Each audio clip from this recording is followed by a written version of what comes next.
Programa Um Novo Olhar. Olá, bem-vindas, bem-vindos, que alegria estarmos juntos.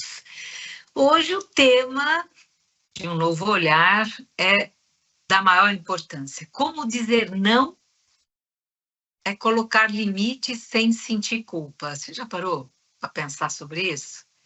Quem vai aprofundar esse tema é a Fernanda Malaquias. E aí, Fernanda, bem-vinda. Olá, Delmar, e obrigada pela recepção. Olá a todos e todas que estão nos acompanhando, que vão nos acompanhar. Estou muito animada, esse programa é parte 2, né, de um programa também que nós já fizemos, eu e a Michelle, sobre esse tema. Então, acho que vai render muito, Dê, estou animada. Eu também já vou começar com uma pergunta do Renan, lá de Ribeirão Pires, e ele diz que vive dizendo sim para evitar conflito. Então, tem um motivo por trás do dizer sim. Só que depois, o que acontece? O Renan se sente mal com ele mesmo. Fernanda, como aprender a dizer não com firmeza, mas com afeto? Isso também é caridade com a própria alma? Pergunta o Renan. Fernanda. Muito boa pergunta, Renan, muito bom. Acho que no início, né, Delmar, parece mais fácil ceder, né? Porque a gente vai evitando o conflito, o mal-estar, né? A mágoa do outro, muitas das vezes. Mas o preço que nós pagamos é justamente um incômodo silencioso que fica dentro de nós, se a gente parar para pensar, né? Que é a frustração de não termos nos respeitados, né? Então, você imagina, você ficar com essa frustração de, poxa, eu falei, né, sim, querendo dizer não, mas fiquei com uma sensação de conflito interno, né? E isso muitas das vezes não é tão consciente, não vem tão consciente. Mas eu achei legal porque na sua pergunta, né, Renan, você trouxe a alma. Mas mesmo isso não sendo tão consciente, a nossa própria alma já sabe, né, que existe essa frustração de não, né, estar nos respeitando. E aí você pergunta, isso também é uma caridade com a própria alma? Com certeza, né? Porque a caridade, ela nasce em nós. E eu gosto muito de uma definição, né, que fala que a caridade é amor em movimento. Então, se nós, quando fazemos isso, estamos também praticando o auto-amor em movimento, né? Então, quando a gente reconhece que eu preciso dizer não, mesmo às vezes querendo evitar conflitos, é também um movimento de caridade, de auto-amor comigo mesma, né? E na própria psicologia, isso, né, é um sinal de um padrão que às vezes que é conhecido como agradabilidade extrema, né, que é muitas das vezes essa agradabilidade extrema vem de um trauma, vem de às vezes um medo, né, antigo, de alguma rejeição, ou às vezes de uma crença, né, que nós só seremos amados se formos sempre bons, né? Mesmo a custas de nós mesmos, né? E aí eu gosto muito de trazer algo que me ajudou, e me ajuda ainda hoje, que né? Porque aí o Renan também pergunta, né? Como aprender a dizer não com firmeza, mas com afeto? Eu gosto de trazer a CNV, a comunicação não violenta, porque a CNV ela tem 4 componentes, né? Então o primeiro componente é a observação. Então o que é a observação? Imagina, veio uma pergunta, um pedido, alguma questão ali na sua vida, uma situação, você primeiro vai observar, seja então como ouvinte, seja a pessoa que, né, vai precisar falar, esse é o primeiro componente. E você vai ficar atento aos fatos, e tentar, né, eliminar, às vezes, julgamentos, avaliações, tentar, de fato, se concentrar em observar o que realmente está acontecendo. Qual que é a questão que chegou para você? Né? Porque eu ainda fiquei pensando, né? Muitas das vezes nós podemos abrir alguns vieses, como, por exemplo, mas se eu falar não, veio um pedido para você, um exemplo. E aí, né, você pode pensar, mas se eu falar não, o que ela ou ele pode achar disso? E o que eles vão achar sobre? Percebe? Você vai abrindo muitas janelas. Quando nesse primeiro componente, a proposta e o convite para nós é sustentar a observação. Então, primeiro você observa. Aí, o segundo componente é o sentimento. Depois das observações, você volta para o sentimento e tenta entendê-lo. E o que é isso, né? É um processo de autorreflexão. E aí é sempre um bom caminho nesse momento. Porque aí você se faz aquela pergunta assim, o que eu sinto em relação a esse pedido? Eu confesso para vocês que isso tem me ajudado muito quando eu tenho que dizer não em alguma situação. Né? Eu vou para mim. Então, peraí, observei o que chegou, ok.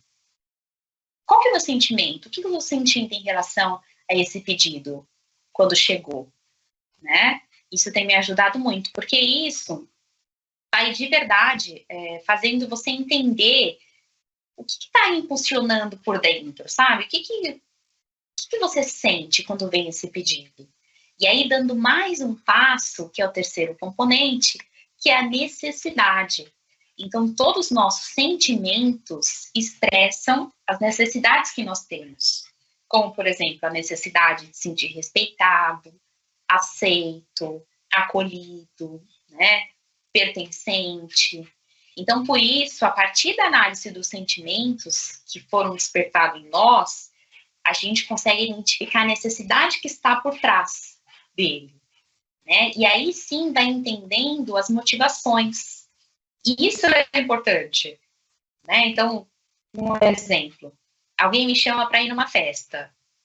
E aí eu sinto que eu não quero ir, mas às vezes, né, vem aquele primeiro, não, mas eu vou falar que eu vou, mesmo não querendo. Você percebe que se eu olho para a necessidade, o que está por trás desse, eu vou falar que eu vou, dessa fala minha? Talvez seja, né, a necessidade de pertencer ao grupo das minhas amigas, a necessidade de pertencer a essa festa, né? Então, achei, assim, são componentes bem interessantes que podem nos ajudar. E o último, não menos importante, é a comunicação, né? Que é o comunicar. Então, nesse momento,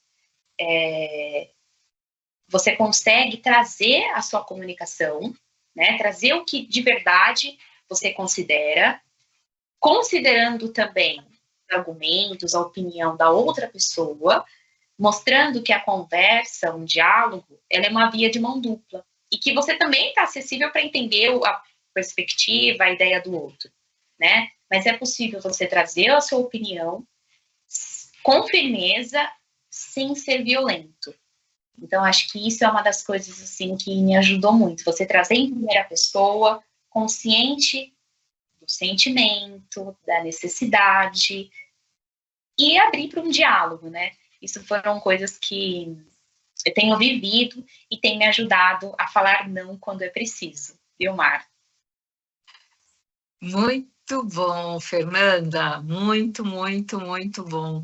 E você sabe que me ocorreu falar para o Renan o seguinte: o que é conflito para você? Porque às vezes você falou aí, não precisa ser violento, não precisa ser fortemente agressivo. Às vezes a pessoa acha que conflitar vai dar ruim, e vai virar uma briga homérica. E às vezes o conflito é uma divergência de opinião.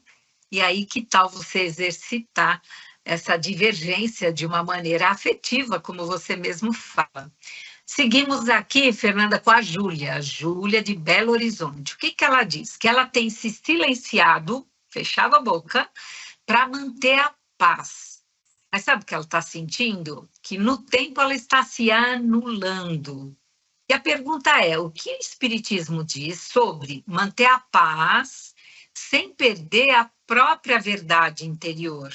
eu iria além, sem perder a identidade nesse silêncio, né?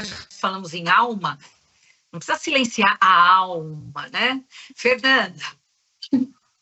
Boa, Delmar. Eu sei que, né, a pergunta é maravilhosa e ela traz, né, de primeiro o que o Espiritismo diz sobre. Mas eu gosto também de sempre trazer, né, a ponte da psicologia. E fazendo essa ponte com a psicologia, né, esse movimento, quando ela fala que tem se silenciado para manter a paz, mas que ela sente que está se anulando, esse movimento é chamado de autoanulação, né, que é o hábito de você esconder sentimentos, necessidades, opiniões, para não desagradar, né, não gerar conflito, né, às vezes não gerar confrontos, né, também não incomodar.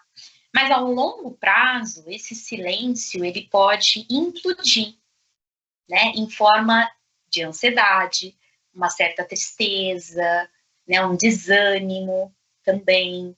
Às vezes a gente não fala assim, tem pessoas que têm reações de explosão, mas tem a explosão e a implosão.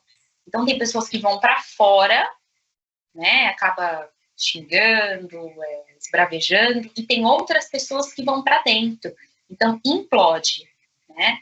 E aí, uma das coisas que você pode fazer, Júlia, né, perguntar a si mesma, fazer um diálogo com você, tem duas perguntas que eu acho interessantes, assim. Você está silenciando por amor ou por medo? E aí, faz essa pergunta para si e reflete, vai refletindo. Se quiser também um recurso que é interessante, é a escrita terapêutica, sabe? Escrever mesmo. Faz essa pergunta e escreve numa folha. Aí uma outra pergunta que você também pode fazer para si. Você está mantendo a paz ou está sustentando um desequilíbrio? Porque também tem isso, né? Às vezes a gente confunde. Não, vou ficar quieta para manter a paz. Só que internamente, às vezes a gente vai travando um duelo, né? Então, qual que é essa paz? Então, trazer essas autorreflexões para você, eu acho que vai te ajudar. Porque a paz, ela nos exige, né? Não é desaparecer. Para você ter paz, você não precisa desaparecer, né? Mas ela existe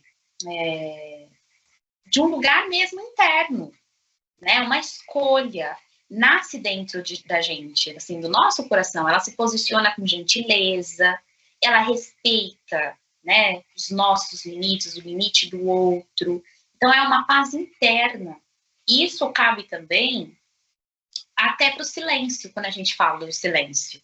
Porque o silêncio, ele também pode te possibilitar, né, quem silencia, às vezes numa conversa, ele ganha ali um tempo para processar, de escuta, para processar melhor o que foi dito, para estruturar os seus pensamentos, antes, às vezes, de uma resposta precipitada, né? Então, estar em silêncio pode ser, às vezes, bem útil, né? E isso não significa você ser indiferente, sair calado. Sabe aquela pessoa que fala, sair calado, indiferente da conversa.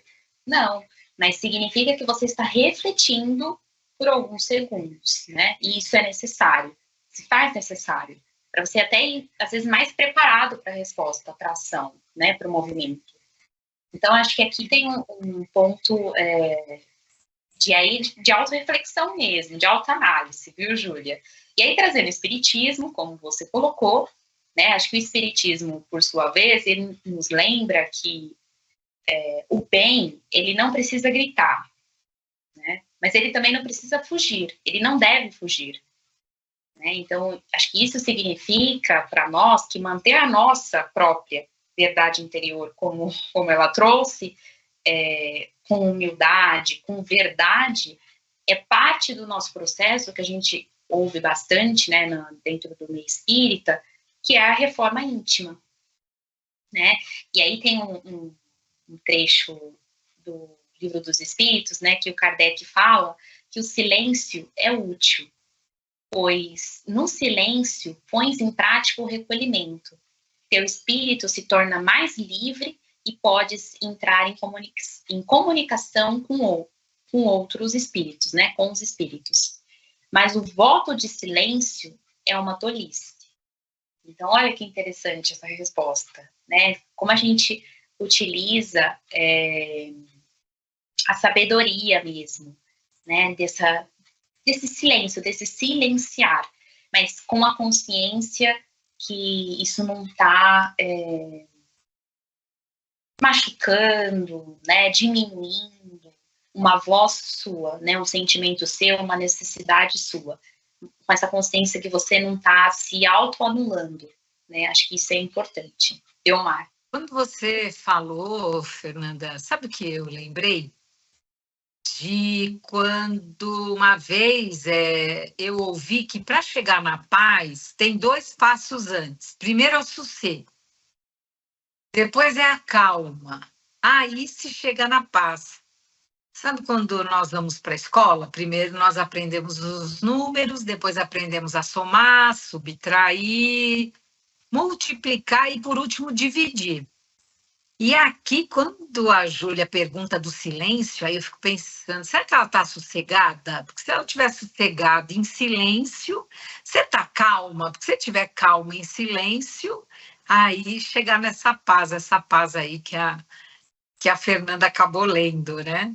E estamos aprendendo, porque emoções, as pessoas, né, na escola não nos ensinaram, em casa a maioria também não, né? Então, que tal aqui aprendermos essas emoções, esses sentimentos, né? Foi isso que eu lembrei, Fê, obrigada. Fazia tempo que eu não lembrava do sossego, calma, para chegar na paz. E aí ficar esse silêncio gostoso, né? Um silêncio pacífico. Porque tem uns silêncios que eles são tão barulhentos que a pessoa está em silêncio, mas a cara dela parece que ela está berrando. Então, bora com o Felipe. Felipe lá de Piracicaba. Felipe, ele diz o seguinte: em tempos de hiperconexão, Fernanda, e respostas imediatistas, como cultivar o não como uma forma de silêncio protetor? Silêncio protetor, tem isso mesmo? Para o Felipe, tem. O que a psicologia e o espiritismo sugerem sobre o direito de se recolher, Fernanda? Boa pergunta, acho que é ótimo, né? Principalmente nessa era que nós estamos, né? Eu acho que tem uma cultura, né, das notificações, das respostas instantâneas, né? Da performance até sem pausar, né? Que vai criando em nós uma urgência até que, olha, vou ser ousada em dizer doentia, né? Porque é como se fosse o nosso valor, é meio que a gente coloca isso, né? O nosso valor está sempre no estar disponível. Então, sempre que nós estamos disponíveis, prontos, online, ali tem o valor, né? E você sabe que até lembrei, né, enquanto você lia a pergunta do Felipe, que, gente, olha, eu sou uma pessoa péssima, já sendo bem verdadeira, péssima para responder respostas de imediato. Justamente por isso, porque, né, como eu tento cada vez mais diminuir o meu tempo no celular, que é um desafio, né, hoje em dia, o que eu faço? Eu deixo acumulando algumas mensagens e às vezes vou ver só no fim da noite ou no início do dia, acabo não ficando parada sempre ali respondendo. E aí, por isso que eu comentei, que vai gerando em nós uma urgência até que doentia, né? Mas a psicologia nos lembra que o direito ao recolhimento, né, é uma necessidade psíquica fundamental mesmo. Nós precisamos de momentos de desconexão. Para quê, Fernanda? Para reorganizar, né, os afetos, por exemplo, escutar o nosso próprio corpo, renovar a mente. Sabe quando a gente fala, nós precisamos de um outro ar? Né? Então, dizer não é também um ato de autocuidado. E aí, né, trazendo o espiritismo, eu gosto muito, né, que na psicologia mesmo, né, a gente pouco fala de alma. Mas quando a gente traz também o espiritismo, nós compreendemos que a alma também precisa de descanso, né? Então, os momentos de silêncio, de recolhimento, de pausa, são convites da vida, eu reconheço, para nos reencontrarmos. Sabe quando a gente fala, eu preciso me centrar? Eu tenho essa sensação, quando a gente pausa, quando a gente se recolhe, nós temos esses momentos, essas oportunidades de ir para o centramento, né? E até no programa passado que nós fizemos sobre esse tema, nós comentamos, né? Jesus, o próprio mestre, trazia isso como exemplo. Ele se recolhia muitas das vezes, né? E isso era sinônimo, era, né, algo ali demonstrando egoísmo, querendo ficar afastado? Não, era demonstrando sabedoria, né? Então, às vezes, a gente precisa se afastar, se recolher, para se conectar conosco, para se centrar, né? Então, na prática, isso pode significar silenciar notificações, estabelecer horários, né? Às vezes, sem tela, procurar tirar um pouquinho, permitir dizer não, né? Dizer, hoje eu não posso. Então, honrar tudo isso como um compromisso pessoal é como se fosse a gente dizendo assim para o mundo: olha, eu preciso ouvir a minha alma antes de responder ao mundo. Eu preciso estar comigo antes de te dar uma resposta, de ir para a ação, de fato, de ir para o externo, né? Ir para o coletivo. E aí eu fecho, Delmar, com uma fala que eu gosto muito de Emmanuel, que ele fala assim, né? Deus te visita em paz e em silêncio. Então, eu acho isso tão bonito, porque mostra a importância da gente ter esses momentos de recolhimento mesmo, com a espiritualidade, né? A importância para a espiritualidade se conectar, que está sempre a serviço de nós, mas quando a gente se recolhe, é assim que a gente consegue também se conectar com essa grande espiritualidade, né? Então é isso, Delmar. Muito bom, Fernanda. Eu quero agora reforçar a nossa parceria com FEAL, a Fundação Espírita André Luiz. E o que eu quero te lembrar? Que você, que é sócia, sócio do Clube Amigos da Boa Nova, tem 15% de desconto em qualquer serviço do Instituto Evoluir, em todos os serviços. Então, você que está nos assistindo aqui, tem um convite, né, dessa rede de amigos que compartilham o bem aqui pela Rádio Boa Nova, TV Mundo Maior. Estava pensando outro dia, já são 40 anos aí de voluntariado, de convivência com a Rede Boa Nova de rádio. E com a TV Mundo Maior, isso só se ampliou aí a quantidade de amigos. Então, você quer ajudar a manter essa programação? Ela te ajuda? Ajuda muitas pessoas, ela pode ajudar muitos mais se você colaborar espontaneamente pelo Pix. Então, 11 9 7261 0272. É uma maneira segura e tranquila de você participar e colaborar. Mas, se preferir, tem aí o site feal.colabore.org e lá você obtém todas as informações para se tornar um sócio. Legal? Seguindo aqui, Fernanda, eu pensei também que tem as pessoas que falam não por tudo, né? Porque tem aí a polaridade. Eu conheço pessoas, você vai pedir alguma coisa, ah, não posso. Aí você vai convidar, também não posso. Então, ó, só para não mexer aí com a polaridade, vamos, né, lembrar disso, que não é o tema de hoje, mas que tem, a gente sabe que tem. E eu gosto de trazer Jesus, né? Jesus tem uma fala que é: seja o teu dizer sim, sim, não, não, o resto é obrar na iniquidade. Então, que possamos nos apropriar do sim e do não. Suas considerações finais, Fernanda? Eu agradeço mais uma vez, né? Passou muito rápido, são conversas necessárias. Então, obrigada, Delmar, pela partilha aqui juntas, mais uma vez. Adoro, e obrigada a todos vocês e todas. E eu quero agradecer para encerrar, a equipe de produção do programa Um Novo Olhar, a Thaís K. Benguelê, a Edi, o Sidney hoje, toda a equipe técnica. Um beijo carinhoso e até o próximo programa Um Novo Olhar aqui na TV Mundo Maior. Até lá!